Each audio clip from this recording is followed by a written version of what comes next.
Bonjour, eh bien, je vais vous parler maintenant du formulaire EIRL qui vous permet d'affecter votre patrimoine quand vous créez une entreprise afin de protéger votre patrimoine personnel. Alors, je vous le montre vraiment par acquis de conscience car quand vous créez une entreprise en auto-entreprise pour faire du télétravail à domicile de chez vous, vous n'avez a priori aucun risque d'aucune sorte et donc en termes de patrimoine. Et donc, c'est un formulaire que vous téléchargez.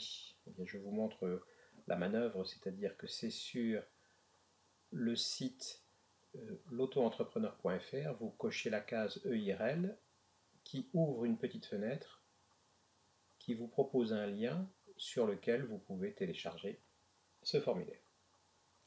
Une fois que vous avez téléchargé ce formulaire et ouvert ça dans un traitement de texte, eh bien, vous allez renseigner ici vos informations générales sur vous et éventuellement sur votre conjoint. Ensuite, c'est la deuxième page qui est la plus intéressante, c'est que c'est là que vous allez décrire les éléments d'actifs affectés à l'exercice de l'activité professionnelle. C'est-à-dire, par exemple, dans votre cas, ça va être votre ordinateur, votre imprimante, votre photocopieur, des choses comme ça. Et c'est pour ça, encore une fois, que ce formulaire ne sert pas à grand-chose dans votre cas.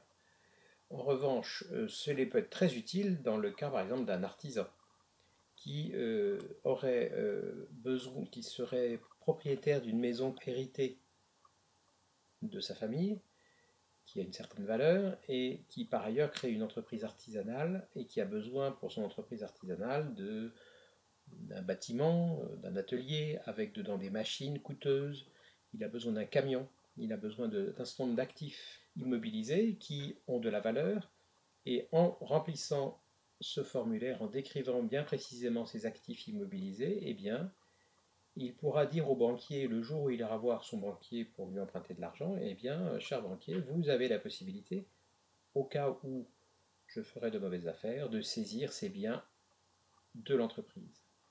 Mais vous ne pourrez pas aller au-delà de ces biens d'entreprise et ma maison personnelle que j'ai héritée de ma famille, vous ne pourrez pas la saisir. Voilà, c'est à ça que ça sert ce formulaire. Dans votre cas, vous qui êtes auto-entrepreneur, qui travaillez chez vous, ça ne sert à rien.